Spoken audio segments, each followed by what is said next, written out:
Hello everyone, আসসালামু আলাইকুম। কেমন আছেন সবাই? আশা করি ভালোই আছেন। আজকে আমি আপনাদের সাথে 4টি ভিন্ন রকমের ইফতার রেসিপি শেয়ার করছি। এটি আপনি খুব সহজে ঝটপট ইফতারের জন্য তৈরি করতে পারবেন।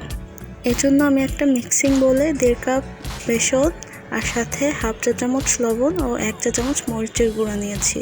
এরপরে শুকনো উপকরণটা ভালোভাবে মিশিয়ে নিচ্ছি।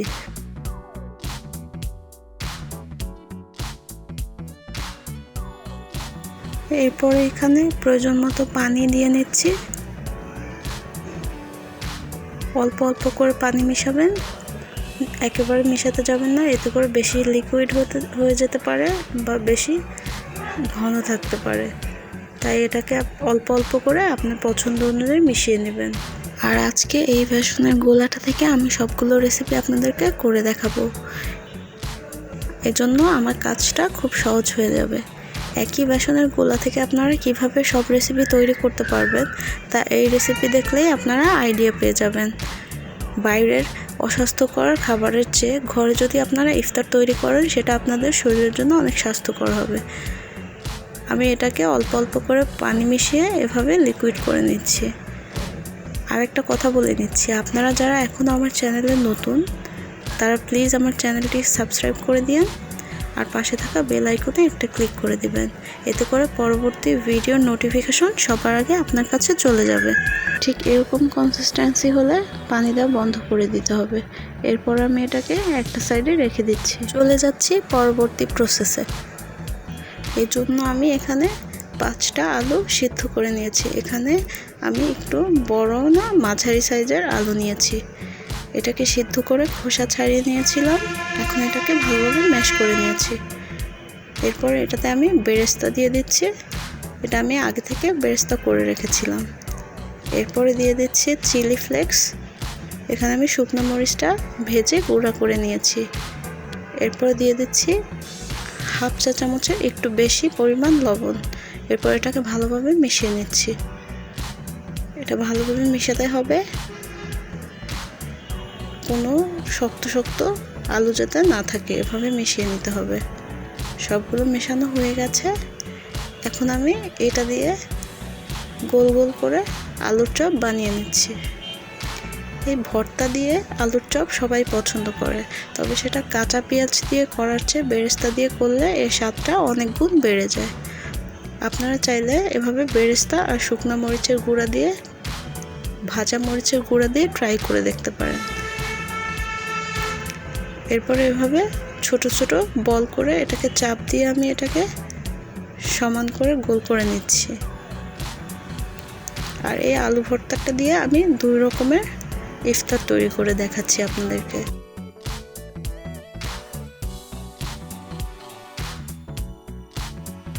এখানে আমি একটা ডিম সিদ্ধ করে 4 ভাগ করে নিয়েছি। ডিমটা একদম ভালোভাবে সিদ্ধ করে নিয়েছি যাতে কুসুমটা নরম না থাকে, এভাবেই সিদ্ধ করেছি। আপনারা চাইলে 2 ভাগ করে নিতে পারেন অথবা আস্তও রাখতে পারেন, তবে এতে করে অনেক বেশি বড় হয়ে যায় ডিম চপটা আর ভাজতে অসুবিধা হয়, তাই আমি 4 ভাগ করে নিয়েছি। এরপরে এক সাইডে আলু দিয়ে, তারপরে মাঝখানে ডিমটা বসিয়ে, তারপর উপরে আরও আলু দিয়ে এটাকে আমি এভাবে ডিমের আকৃতি করে নিয়েছি। আমার মোট 5টা আলুর চপ ও 4টা ডিম চপ হয়েছে। এটাকে একটা সাইডে রেখে দিয়েছি। আর এখানে আমি কিছু বড় সাইজের পুঁই শাক ধুয়ে নিয়েছি। এরপরে এটাতে আমি সামান্য পরিমাণ লবণ ছিটিয়ে দিচ্ছি। এই পুঁই শাকে আর কিছু মেশাতে হবে না, আপনারা চাইলে মরিচের গুঁড়োটাও মেশাতে পারেন, তবে আমার কাছে সামান্য লবণ দিয়ে মেখে রাখলেই ভালো লাগে। আর এই পুঁই শাকটা দিয়ে আমি পুঁই শাকের পাকোড়া বানাবো, আস্ত পাতার পাকোড়া। এটা খেতে অনেক টেস্টি হয়। এরপর আমি চুলায় চলে এসেছি। একটা প্যানে আমি পর্যাপ্ত পরিমাণ তেল দিয়ে নিয়েছি আর বেসনের গোলাটাকে চামচ দিয়ে আর একটু ভালোভাবে মিশিয়ে নিয়েছি। তেলটা মোটামুটি ভালোই গরম হয়ে গেছে। তেলটা ভালোভাবে গরম হতে হবে, তা না হলে এটা দেওয়ার সাথে সাথে এটা অনেক তেল শুষে নেবে আর এটা প্যানের গায়ে লেগে যেতে পারে। আমি এটাকে বেসনের মধ্যে ডুবিয়ে এরপরে কাঁটা চামচের সাহায্যে প্যানের মধ্যে দিয়ে দিচ্ছি। আপনারা চাইলে এটা হাত দিয়েও করতে পারেন অথবা অন্যান্য চামচ দিয়েও করতে পারেন, তবে এতে করে অনেক বেশি বেসন এর গায়ে থেকে যায়। কাঁটা চামচ দিয়ে করলে পারফেক্টলি এটা বেসনে কোট হয়ে যায়। এভাবে আমি সবগুলো বেসনের মধ্যে কোট করে তেলের মধ্যে দিয়ে দিচ্ছি। এই পর্যায়ে আমার চুলার আঁচটা মিডিয়ামের থেকে সামান্য লো আছে। সরি দর্শক, আপনারা দেখতে পাচ্ছেন আমার প্যানটা চেঞ্জ হয়ে গেছে। আমার আগের প্যানটা ননস্টিকের ছিল না, তাই এটা নিচ থেকে লেগে যাচ্ছিল। তবে আমি ওই প্যানে আগেও ভেজেছি, কখনো লেগে যায়নি। কেন জানি হঠাৎ প্যানের নিচে লেগে যাচ্ছে, তাই আমি প্যানটাকে চেঞ্জ করে ননস্টিকের প্যান নিয়ে নিয়েছি। এরপর আমি একটা সাইড হওয়ার পরে উল্টে দিচ্ছি। একটা সাইড মোটামুটি ভাজা হয়ে গেছে। আর এই পর্যায়ে উল্টে দেওয়ার কারণ হচ্ছে উপরের বেসনটা গলে গলে যেন নিচে না যায়, তার জন্য দুই পাশটা সমানভাবে একটু শক্ত করে নিচ্ছি। এরপরে প্রয়োজন অনুসারে কালার চলে আসলে এটাকে ভালোভাবে ভাজা হলে উঠিয়ে ফেলবো। সব ডিম চপগুলো আমি ভালোভাবে উল্টে পাল্টে ভেজে নিচ্ছি। এতে করে সমানভাবে চারপাশে একই কালার হবে। সবগুলো উল্টে পাল্টে ভেজে নেওয়া হয়ে গেছে। এখন আমি একটা একটা করে আলুর চপ উঠিয়ে নিচ্ছি। যেটা আমি প্রথম দিয়েছিলাম সেটা আমি প্রথম উঠিয়েছি। এরপরে দ্বিতীয়টা এভাবে করে সবগুলো আলুর চপ আমি এখানে উঠিয়ে নিচ্ছি। তেলটা ঝরিয়ে উঠিয়ে নেবেন, এরকম চামচ থাকলে তেল ঝরাতে সুবিধা হয়। সবগুলো উঠিয়ে নেওয়া হয়ে গেলে এর মধ্যে যে অতিরিক্ত বেসনের গুঁড়া আছে সেটাও উঠিয়ে নেবেন, তা না হলে এটা পুড়ে গিয়ে অনেক বেশি কালো হয়ে যাবে। আর পরবর্তী ব্যাচ যখন আপনি ভাজবেন তখন এটা তার গায়ে লেগে যাবে, দেখতেও ভালো লাগবে না আর খেতে গেলেও তিতা লাগবে। তাই সবগুলো উঠিয়ে নিয়েছি। এরপর আমি আলুর চপগুলো বেসনের মধ্যে কোট করে গরম তেলে দিয়ে দিচ্ছি। এখানে আমি সবগুলো আলুর চপ দিয়ে দিয়েছি। আর এই পর্যায়ে চুলার আঁচটা মিডিয়ামের থেকে একটু লোতে আছে। এখন আমি প্রত্যেকটা আলুর চপ আস্তে আস্তে উল্টিয়ে নিচ্ছি। একটা পাশ মোটামুটি ভালোভাবে হয়ে গিয়েছে। দর্শক, যেগুলো আমি প্রথম দিয়েছিলাম এগুলো একটু তাড়াতাড়ি হয়ে গিয়েছে, তাই উল্টে দিয়েছি। আর এগুলো কিছুটা পরে আমি উল্টে দিচ্ছি। কিছুক্ষণ পরে উল্টে দেওয়ার কারণে এটাতেও সমান কালার এসেছে।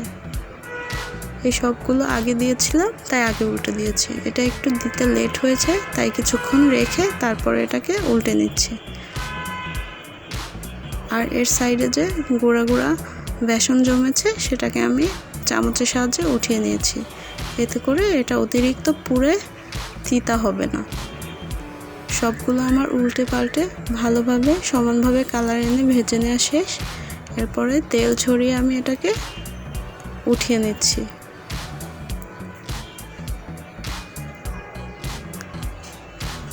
দর্শক, এই রান্নার মাঝে আর একটা টিপস হচ্ছে ভাজা পোড়া খেলে আপনারা প্রচুর সালাদ খাবেন, এতে করে গ্যাস্ট্রিক হবে না।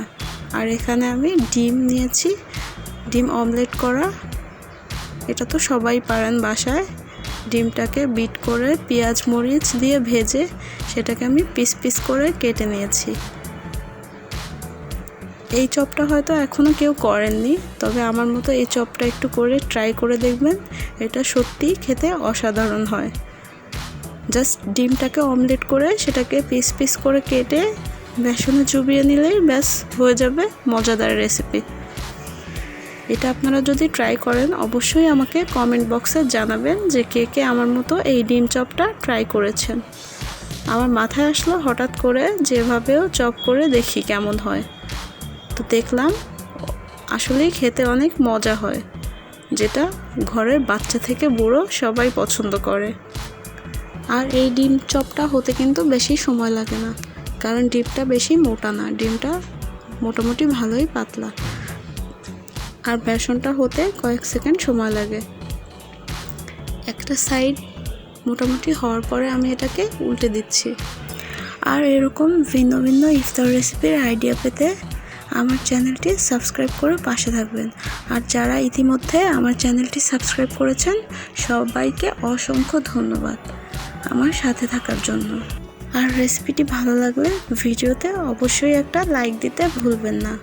আপনার একটা লাইক আমাকে অনেক বেশি উৎসাহিত করে এরকম ভিন্ন ভিন্ন স্বাদের রেসিপি আপনাদের মাঝে নিয়ে আসার জন্য।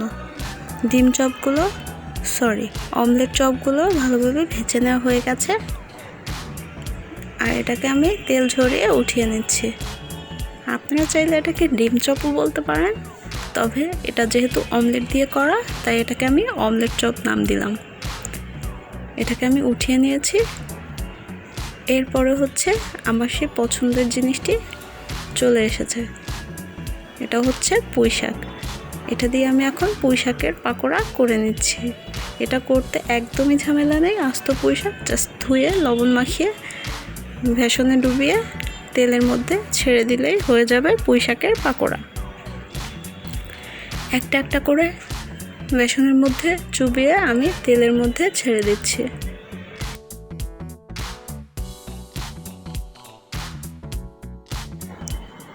একটা সাইড ভাজা হয়ে গেছে, এখন আমি এটাকে উল্টে দিচ্ছি। উল্টে দিয়ে আমি অপর সাইডটাও কিছুক্ষণ ভেজে সমানভাবে কালার করে নিয়েছি। এখন আমি এটাকে একটা একটা করে তেল ঝরিয়ে তুলে নিচ্ছি। সবগুলো হয়ে গেছে আমার তৈরি। এরই মাঝে ইফতারের সময়ও প্রায় হয়ে এসেছে। আর এখন আমাদের ইফতার করার পালা। এখন আমরা ইফতার করছি। রেসিপিটি ভালো লাগলে প্লিজ ভিডিওতে একটা লাইক দিন। সবাই ভালো থাকবেন। আর ভাজা পোড়া খেলে অবশ্যই বেশি বেশি পানি খাবেন। সবাই আমার জন্য দোয়া করবেন। আল্লাহ হাফেজ।